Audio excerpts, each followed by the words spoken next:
انا قفلت المحل اهو، قفلت المحل بتاعي ومروح الساعة 9، وهنزل بقى اروح على البيت كده، ربنا يسترها بقى زي ما تيجي بقى زي ما ترسي. مش انت كده مرضي و100 فل و10؟ اهم حاجة تكون مرضي، واحنا معاك في اي حاجة وفي اللي تقول عليه. انا دلوقتي انا هروح تمام، قفلت باب اكل عيشي اللي انا اللي انا شغال مثلا انا خمسة ستة في المكان. طب اعمل ايه؟ طيب اروح اعمل ايه يعني؟ لو ههرب من البيت هروح القهوة، طب ما القهوة قافلة. اروح فرح اغير بس جو، ما الفرح برضه القاعة قافلة والافراح اتلغت، او ما هو ما فيش حل قدامي غير ان اجيب مخدرات واطلع بقى في غرزة واروح اشربها. في حل تاني؟ يبقى انا كده عجنت الدنيا اكتر. شفتوا انتوا وصلتوا الناس ليه؟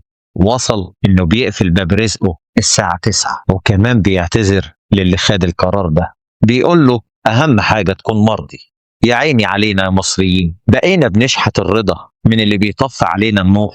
الراجل ده حذر من خراب بيوت ومخدرات وجريمة. تفتكروا العصابة اللي بتحكم دي همها الناس؟ لا طبعا، دول همهم حاجة تانية خالص، السبوبة. في عز ما انت بتقفل محلك وتطفي النور وتترعب من بكرة، الحكومة الرشيدة راحت تعمل ايه؟ جريدة الشرق بتقول انها رايحة تقترض 40 مليار جنيه. منين؟ من بنوك محلية، التجارة الدولي والعربي الأفريقي. وليه يا ترى؟ علشان سواد عيونكم، وعلشان تحسن الاقتصاد وترجع المحلات تفتح من تاني؟ لا، علشان تمويل مشاريع في العالمين والعاصمة الإدارية الجديدة.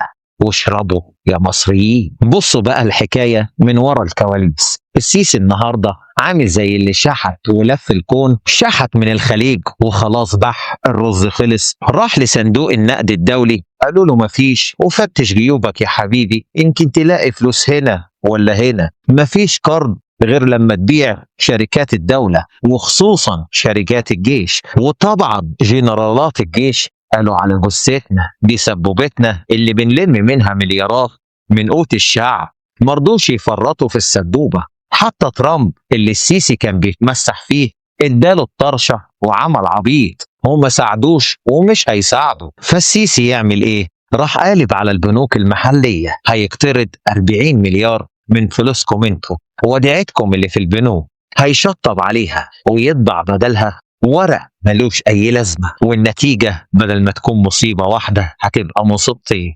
تضخم هيولع أكتر والأسعار هتطير في السماء. دي عقلية العسكر، ما يعرفوش غير ها واشحت واطبع.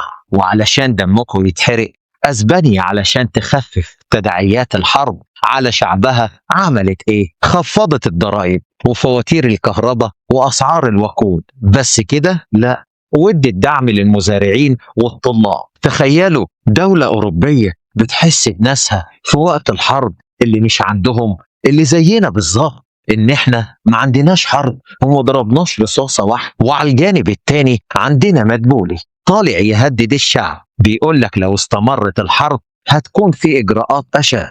أشد إيه يا مدبولي؟ هتمنعوا الناس تنزل من البيت ولا إيه؟ ولا هتموتونا من الجوع؟ هتقطعوا الكهرباء على البلد كلها؟ انتوا دولة ولا عصابة ولا جداية ولا انتوا ايه بالظبط؟ يا مصريين، الموضوع ما بقاش قطع كهرباء، الموضوع هو ان في نظام بيخنقكم علشان يكمل سبهم في المدن اللي ما بيبيعش فيها غير للأغنياء. النهاردة السيسي بيشطب على جيوبكم في البنوك علشان يبني بروج مشيدة، وانتوا بتدفعوا الثمن من أخلاقكم وبيوتكم ومستقبل عيالكم.